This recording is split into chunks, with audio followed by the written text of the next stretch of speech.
Welcome to Endurance Noise. I'm your host, Andy Noise.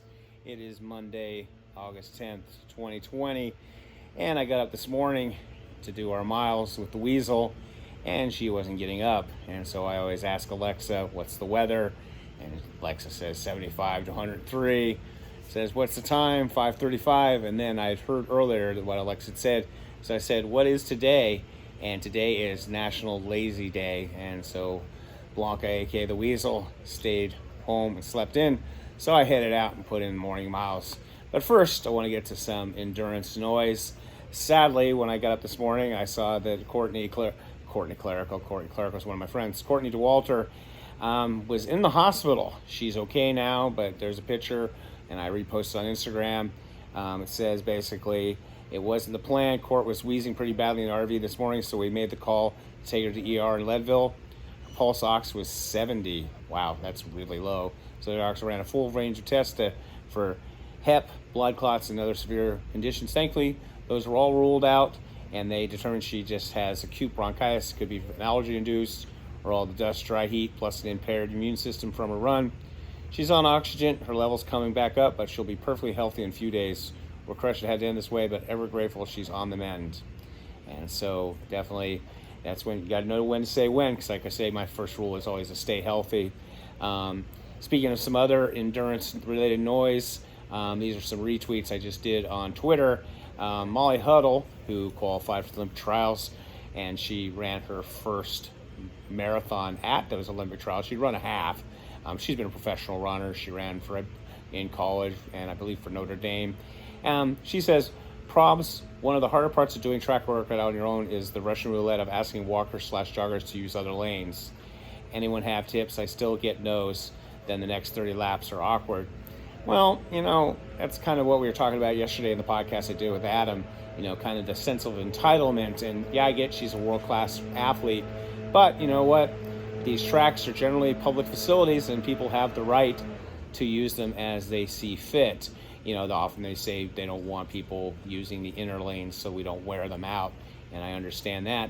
But I've been at races where, the rule is basically if you're moving forward and with purpose, you can be in the inside lane, you can cut the corners, run the tangents, and you don't need to get out of the way of the faster athletes because, especially in these elite races. So, she just got to figure out something, or, not like she has to run in the first lane. Maybe she just run the outer lanes and figure out her workouts there, kind of mix it up.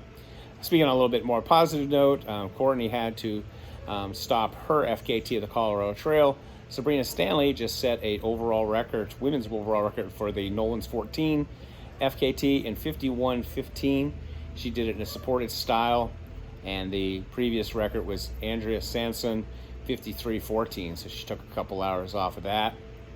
Speaking about being outside Magazine says the best news about research on this topic: exercising while doing chemo can reduce your chance of reoccurrence. And I have not myself, but my good friend Allison, back in 2013, was diagnosed with breast cancer, and she trained and worked crews and paced and worked as a volunteer and stayed active all through her chemo. And now she's obviously a breast cancer survivor.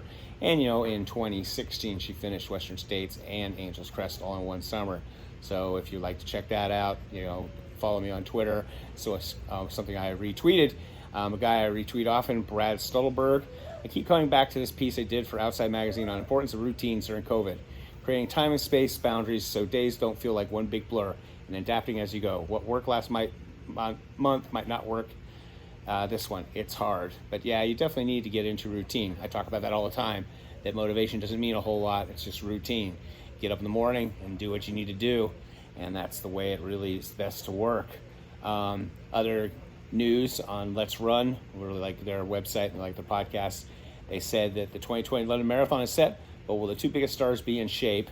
The agent for both Kenneth Bekele and Kipchoge have been up to a few months, and they've written an article about what's going on with their conditioning, so Jeff, check that out. It reveals that the London course was considered for the 159 challenge, which he later on, I think, believed did it in Vienna. Rich Gonzalez, PrepCal Track, has been keeping track of high school cross-country track here in California for many, many years, and he's also been keeping track of what sports are happening, what aren't, and he just tweeted that another sports domino falls. This will impact cross-country as well. Big Ten votes against college football season due to COVID. So it was interesting. I was just listening to Bill Simmons this morning, and they were talking about college football and how college football just doesn't look like it's going to happen. I mean, these kids don't get paid, and why risk? I mean, yeah, the colleges want to get that sweet, sweet TV money, but it's not fair to the the athletes. And then again, if they're not even going to be going to school, so it should be interesting to see what goes on with that. Part of my endurance noise day is I also like to talk about kind of my own training. So I'll kind of usually do it after I do some of the endurance noise. So today was 12 days to the Summer Race Series 12-hour, and I'm planning on doing that. I did the 20-minute, the 40-minute, the 3-hour, and the 12 hours in 12 days. And so yesterday I went out, as you probably saw on YouTube, did a 2-hour walk, and it was a pretty good one. It was my 10th best 10K of 2020 according to Training Peaks, which I was really happy to have. I saw Diego Diaz McFarlane out there, and he was doing an FKT of the Kern River Trail. We have a 40-mile bike path here. I always say it's great training. I just hop out like a half a mile from the path, and then I just can go every direction and not have to worry about cars. Do a lot of cyclists, but I know almost everybody out there. So that was good. And then I came in, did a pool swim with my swim tether. You can check out my YouTube channel, Andy Noise Experience, and I do a review of that swim tether. Then I did a podcast with the Jester, where he was finishing up the Southern Discomfort 30-hour, and he won that race. And so we did like a victory lap, talked about what happened in the race and what's going on. And then I was hoping to do another interview right after that one, but I ended up having to do it later on with Adam from Northeast Trail Runs. And so since I thought I was going to be doing the interview around 11 or 12, I didn't take my meds, which I've talked about before. My doctor, who is named Doctor, my cardiologist, has got me on standard care for congestive heart failure, which was diagnosed back on April 25th.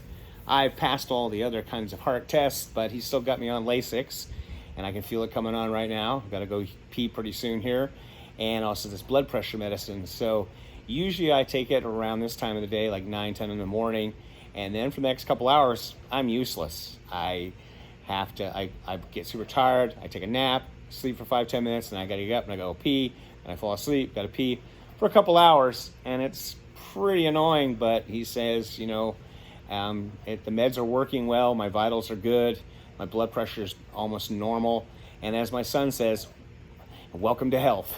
He says it sardonically. I guess a couple hours of napping and peeing is worth having 22 hours of pretty good vitals and good health. So I guess I'll put up with it. So then in the evening, I ended up getting in hold of Adam, had a really good podcast. You can find that also on my YouTube channel. And please subscribe if you're on my YouTube channel. It helps. I'm trying to get up to that 1,000 subscribers. And it ended up, the podcast went on until about 8 at night. And usually I try and hit the treadmill, do a little swift running action, because it's really hot here in Bakersfield, over 100. And I've been doing that fairly regularly. But yesterday I was just so tired, went to bed.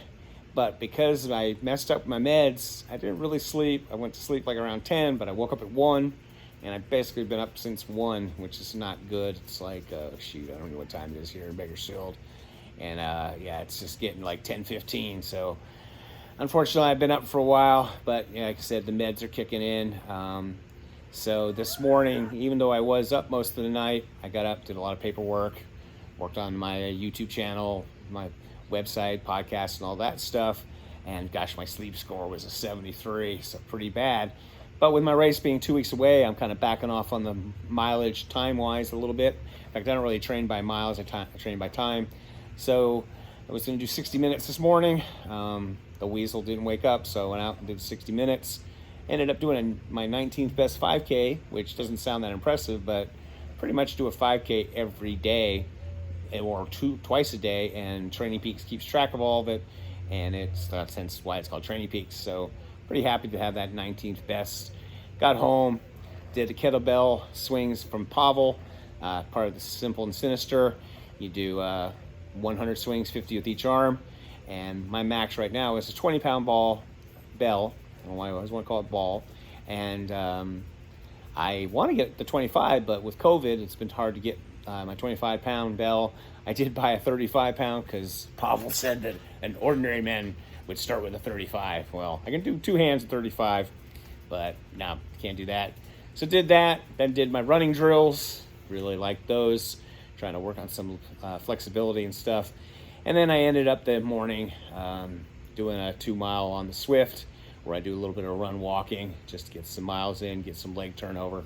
So that's about it. I thought I'd do this little video on endurance noise and making of a walker.